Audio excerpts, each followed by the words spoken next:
Chuck, thank you very much for that cordial and warm welcome, that wonderful introduction. After listening to it, I feel a little bit like the guy that poked his head up out of the grave on Judgment Day, and he took a look at the epitaph on the tombstone, and he said, either somebody's a big liar, I'm in the wrong hole, but thank you very much anyway. Can you all hear me in the back? If you can't, stick your hand up. I said that the other night. Some guy in the back stuck his hand up, some guy in the front said, I'll trade you. Well, to pay you back for a very cordial and warm welcome, ladies and gentlemen, I want to tell you right off the bat that I'm not here as an expert on any deep and intellectual subjects. We'll start off even on that. I don't have the capability up here to make that kind of a presentation, and I was painfully reminded of this lack that I have in the upper story during the conduct of my hobby or avocation or weekend profession, whatever you want to call it. We were working a game over in Cleveland, first year in the National Football League, and Cleveland had a fullback, ladies. I'm glad you women are here. If we don't do another darn thing today, we're going to teach you something about football. Cleveland had a fullback by the name of Jim Brown. He was a pretty good football player. 6 foot 3 inches tall, 235 pounds, and he could run the 109.5. He was tough to bring down. And they were playing Dallas, and Brown came through the line with the ball, and the big middle linebacker for Dallas, a big bald guy. Incidentally, I notice you have a lot of fellas here in varying states of baldness. I'd like to tell you women something about bald men. These guys that are bald in front are thinkers. Now, you can all look around and see who the thinkers are. And the guys that are bald in back are lovers. Some woman in the back said he is not. Phil Atlas is the first thinking lover I've run into in a while.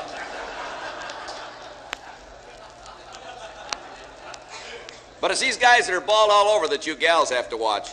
They think they're lovers.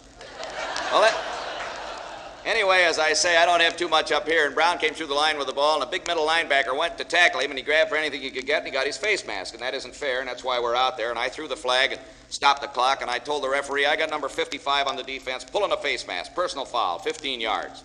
About that time, this guy jumped up, all 6'6", 260 pounds of him.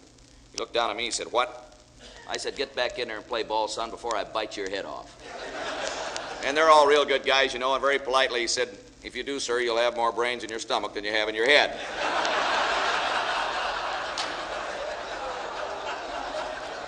That's what he said, and also I ought to tell you what kind of a football official I am. I worked a game out in Los Angeles last year, a night game between L.A. and Minnesota, and I had a rental car over in the parking lot. Thank you. If I'd have known you were going to do that, I'd have fixed my hair.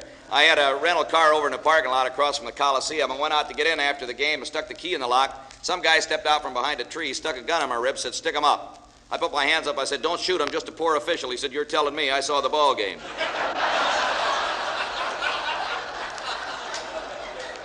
I was riding a flight the other day from Chicago to Dallas. A beautiful day. We get up to the cruising altitude, you know, and the captain comes on with his little sales talk. He says, good afternoon, ladies and gentlemen. Welcome aboard American Airlines Flight 273, nonstop to Dallas.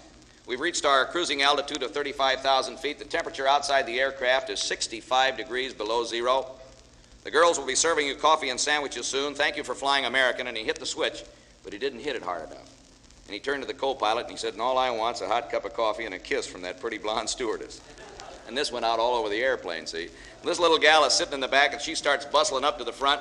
And just as she got opposite me, there's a little old lady sitting across the aisle, and she reached out and grabbed the stewardess by the arm and said, honey, you forgot the coffee.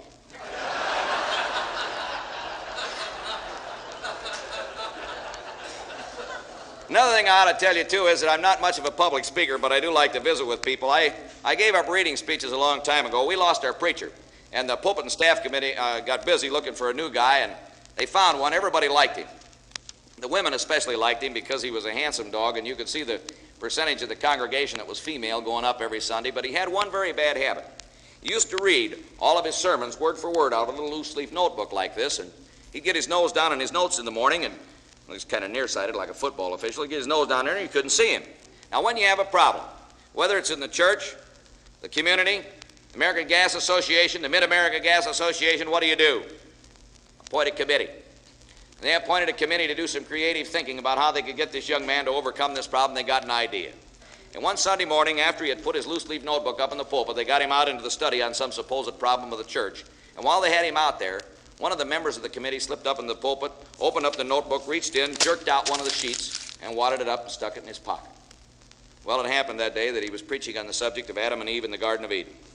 And he was going along with his nose down in his notes, and he got down to the bottom of the page, and he said, and Adam said to Eve, and he turned the page, and he said, my goodness, there's a leaf missing.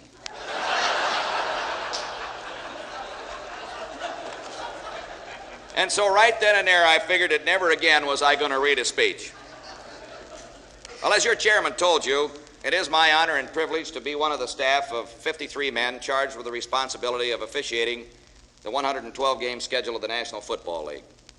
An honor and a privilege to be a part of what I consider to be the outstanding sports spectacle on earth. This game, ladies and gentlemen, has literally captured the hearts and minds of the American public as no other game ever has, or probably ever will. Last year, in 14 regular season football games, I worked in front of 12 sellouts. One of those games was in New Orleans, between the New Orleans Saints and the Atlanta Falcons. Those two teams were in last place in their respective conferences. Their cumulative total of victories and defeats was 2 wins and 16 losses. This was not exactly the battle for the NFL championship. And when I got up on Sunday morning at the Roosevelt Hotel in New Orleans, went down to the cigar counter, I picked up a copy of the New Orleans paper, went into breakfast, opened it up to the sports sheet, and the headlines read, Super Bowl of the South to be played today. And when we kicked off at 1:05 on that sunny, there were only 83,500 people in the Sugar Bowl. You couldn't get another person in there with a shoehorn. You couldn't beg, buy, borrow, or steal a ticket. Now, I'm the line judge, ladies. The line judge plays on the line of scrimmage opposite the head linesman. The head linesman's the guy that keeps track of the downs. He has to be able to count to 4. I keep the official time of the game. You can't be a line judge if you can't tell time. Well, there was an incomplete pass over on my side, and I signaled the ball incomplete. It bounced up against the box seat railing. I went over to pick it up, and when I did, there was a little old lady in the second row with an empty seat next to her. I picked the ball up. I said, how come the seat's empty? She said, it belonged to my husband, and he died. I said, why didn't you give away the ticket? She said, I tried, but all my friends were going to the funeral.